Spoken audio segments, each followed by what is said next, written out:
नमस्कार, आप सभी का स्वागत करता हूँ ज्ञानपथ इस चैनल में।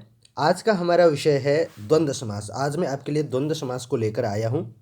हमने तत्पुरुष समास, अव्ययीभाव समास, कर्मधारय द्विगु समास तथा समास का सामान्य परिचय, इन 4-5 वीडियो के द्वारा अच्छे से समास को, वहाँ की समासों को हमने समझा। तो द्वंद्व और बहुव्रीहि 2 समास हमारे बचते हैं। तो आज हम द्वंद्व करेंगे, फिर कल हमारा विषय होगा बहुव्रीहि समास का। ठीक है, तो चलिए आगे बढ़ते हैं। आगे बढ़ने से पहले आपसे अनुरोध है कि चैनल को सब्सक्राइब कर दीजिए, क्योंकि हम सभी क्लासों के हिंदी तथा संस्कृत के विषय तथा अन्य प्रतियोगी परीक्षाओं से संबंधित बहुत सारे वीडियो को लेकर हम आते हैं, जो आपके लिए अत्यंत उपयोगी साबित होगा। चलिए शुरू करते हैं। द्वंद्व समास क्या है? तो देखिए कि इस समास के दोनों पद प्रधान होते हैं। हमने हर जगह हर समास में ये पढ़ते आया है कि या तो पूर्व पद प्रधान होता है या तो उत्तर पद प्रधान होता है। यानी किसी समास में तो पूर्व पद प्रधान होता है, जैसे अव्ययीभाव समास में तत्पुरुष, कर्मधारय और द्विगु में उत्तर पद प्रधान होता है ना। तत्पुरुष का ही भेद होता है कर्मधारय द्विगु, इसलिए उत्तर पद प्रधान होता है। तो द्वंद्व समास में दोनों पद प्रधान होते हैं, यानी पूर्व पद पहला शब्द, उत्तर पद यानी दूसरा शब्द, दोनों शब्द प्रधान होते हैं। अर्थात पूर्व और उत्तर दोनों पद प्रधान होंगे तथा विग्रह करने पर योजक या समुच्चय बोधक शब्दों का प्रयोग होगा। तो द्वंद्व समास को विग्रह करना बहुत आसान होता है बाकी समासों की अपेक्षा। इसमें जब हम विग्रह करेंगे, योजक शब्द का या समुच्चय बोधक शब्द का प्रयोग होता है। ठीक है, और विग्रह करने के बाद जब आप समास कर देते हो, फिर आप योजक चिन्ह का प्रयोग करते हो। अब योजक चिन्ह क्या और योजक शब्द क्या है, मैं आपको डिटेल में बताऊंगा। चलिए, जैसे उदाहरण से हम समझते हैं माता पिता। तो माता पिता को जब हम हिंदी में समास करेंगे तो माता और पिता, तो और को हम बीच में जोड़ देंगे। तो ये जो और है ना, यही योजक शब्द है। योजक शब्द या समुच्चय बोधक शब्द, इसी को हम कहते हैं और। ठीक है, और ये जो और है हम विग्रह में कर रहे हैं, माता और पिता, ये विग्रह हो गया। और विग्रह करने के बाद जो माता पिता बना है, ये होगा समास, समस्त पद, ये समस्त पद कहलाएगा। किंतु माता और पिता ये विग्रह कहलाएगा। ठीक है, अब यहाँ पर जो आप बीच में चिन्ह देख रहे हो ना, डैश का चिन्ह ऐसा, तो ये जो है योजक चिन्ह है। योजक चिन्ह इसको कहते हैं। और योजक शब्द होता है और, यानी दो शब्दों को आपस में जोड़ने वाला जो शब्द है उसको हम कहते हैं योजक शब्द। किंतु उसी शब्द के जगह पर अगर कोई चिन्ह आ जाए तो उसको हम कहते हैं योजक चिन्ह। तो ये जो डैश है ये योजक चिन्ह में आता। भाई और बहन, तो यहाँ पर भी और जो है वो योजक शब्द हो गया और इसके जगह पर डैश आया, ये योजक चिन्ह हो गया। भाई और बहन विग्रह हो गया, भाई बहन समस्त पद हो गया। राजा और रानी विग्रह हो गया, राजा रानी समस्त पद। दुख और सुख, अथवा आप इसमें दुख या सुख यह भी आप लगा सकते हो, है ना, तो ये भी हो गया। दिन और रात, राजा और प्रजा, राजा तथा प्रजा, आप तथा भी लगा सकते हो, है ना। और तथा या, ये सारे शब्द लगते हैं द्वंद्व समास में जब हम विग्रह करते हैं तो।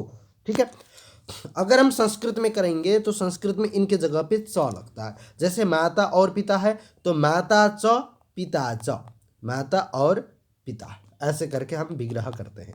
तो च को जोड़ना है आपको द्वंद्व समास में संस्कृत में, और हिंदी में और या तथा इन शब्दों को जोड़ना है। जैसे भाई बहन तो हिंदी का शब्द है भ्राता च भगिनी च, आप ऐसे करो राजा च रानी च, दुखश्च सुखश्च, है ना। दिन रात, राजा प्रजा, इन सारे जगहों पे आप च को ऐसे जोड़ सकते हैं। जैसे देखो माता पिता के बीच का चिन्ह ही योजक चिन्ह है। मैंने आपको ऊपर बता दिया इसके बारे में। यह योजक शब्द और के जगह आया है।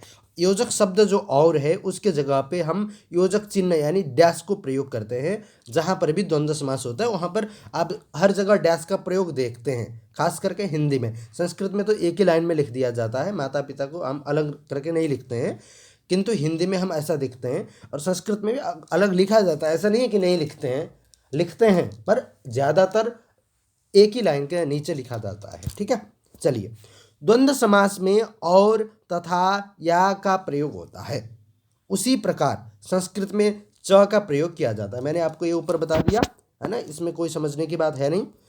और का प्रयोग समान प्रकृति के पदों के मध्य तथा या का प्रयोग विपरीत प्रकृति के पदों के मध्य किया जाता है। समास के बाद इन शब्दों का लोप होता है। ये विशेष ध्यान देने की बात है कि समास के बाद जो भी समुच्चय बोधक या योजक शब्द आते हैं विग्रह के समय में, उनका लोप होता है। जैसे माता और पिता, तो और जो शब्द था उसको हम समास करने के बाद लोप कर देते हैं, तब जाकर माता पिता होता है।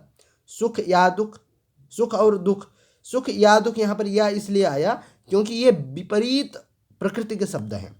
दिन और रात, तो दिन या रात आप ऐसे कर दो, क्योंकि यहाँ आप देख रहे हो कि विपरीत प्रकृति के पदों के मध्य या का प्रयोग किया जाता है, जबकि समान प्रकृति के पदों के मध्य में बीच में और का प्रयोग किया जाता है। जैसे अगर हम यहाँ देखें माता और पिता, यहाँ पर माता तथा पिता दोनों समान प्रकृति के शब्द हैं, इसलिए यहाँ पर और आएगा।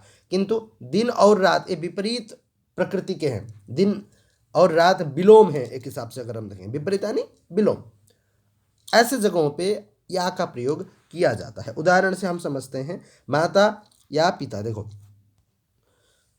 माता और पिता तो समान प्रकृति के हैं, तो संस्कृत में माता च पिता च माता पिता इस तरह से समास होता है, कोई दिक्कत नहीं है। माता और पिता हिंदी में, माता च पिता च संस्कृत में, ठीक है।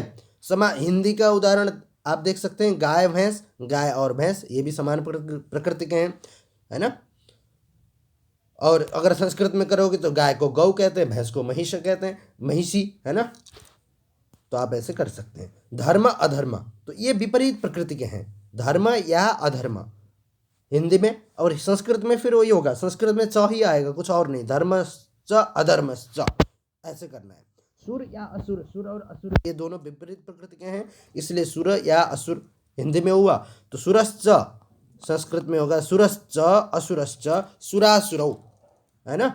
तो जब हम संस्कृत में करते हैं, एक और चीज़ आपको ध्यान देना है कि अगर दो शब्द हैं तो उसमें समास करने के बाद द्विवचन होगा, अगर तीन या उससे ज़्यादा शब्द हैं तो समास करने के बाद बहुवचन होगा। जैसे धर्म और अधर्म है, तो इनको हम जब हम वो करेंगे समास करेंगे तो धर्म और अधर्म के बीच क्या होगा, संधि भी हो जाएगा, और दो होने के कारण धर्मा धर्मौ, बालक शब्द का जैसे बालकौ बनता है, उसी तरह से धर्म और अधर्म दो हो गए, तो इसलिए धर्मा धर्मौ ऐसा होगा, ठीक है। तो आगे देखिए, संस्कृत में प्रथमा विभक्ति युक्त शब्दों से द्वंद्व समास होता है, हिंदी में भी समान नियम है। तो ये भी ध्यान देने की बात है कि हमेशा द्वंद्व समास करने के लिए प्रथमा विभक्ति के शब्दों का ही प्रयोग होगा। जैसे बालक बालिका, बालकश्च बालिकाच, बालक शब्द का प्रथमा में बालकः बनता है, बालिका का बालिका बनता है, तो बालकश्च बालिकाच, बालकः प्लस च बालकश्च संधि होता है, ठीक है, इसलिए बालकश्च हुआ है, ठीक है ना। और हिंदी में भी समान, यानी प्रथमा विभक्ति के जो शब्द होंगे उन्हीं के साथ द्वंद्व समास होगा, ये आपको विशेष ध्यान देना है।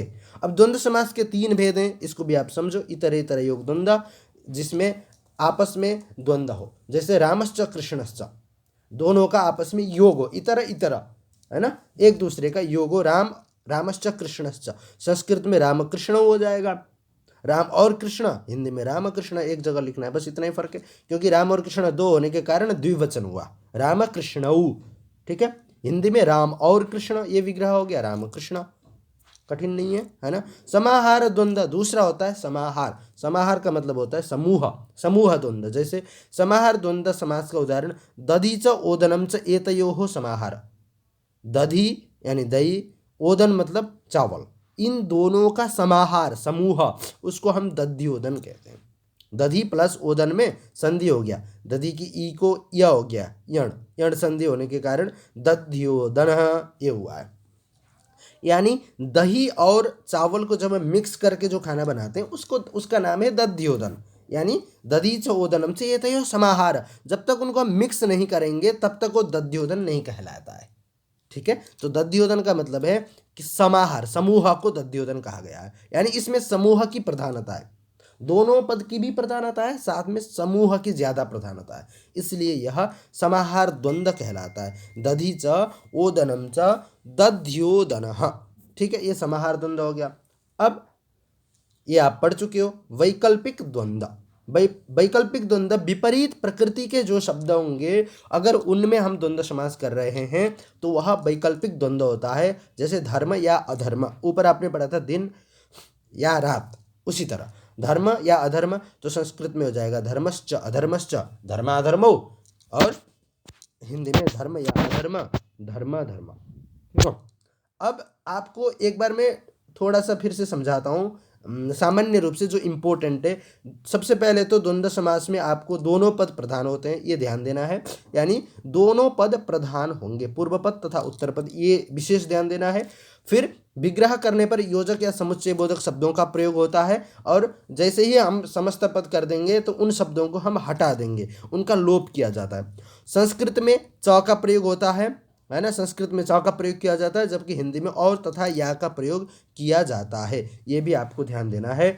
उसके बाद महत्वपूर्ण ये है कि या और या का प्रयोग हम विपरीत प्रकृति के पदों के बीच करते हैं, जबकि और तथा का प्रयोग हम समान प्रकृति के पदों के बीच में करते हैं। जैसे माता पिता है, ये समान प्रकृति के है, इसलिए माता और पिता या माता च पिता च हुआ। और जैसे धर्म या अधर्म, इसमें विपरीत प्रकृति के होने के कारण इसमें हम धर्म या अधर्म या का प्रयोग करते हैं। और 3 तरह के समास होते हैं, द्वंद्व तत्पुरुष के भेद, इतरेतरयोग द्वंद्व, समाहार द्वंद्व तथा वैकल्पिक द्वंद्व। इस तरह से हमने द्वंद्व समास को समझा। बहुव्रीहि को फिर मैं लेकर आऊँगा, आप तब तक के लिए इंतज़ार करिए और अच्छे से समझिए, और चैनल को ज़रूर सब्सक्राइब कर दीजिए। धन्यवाद।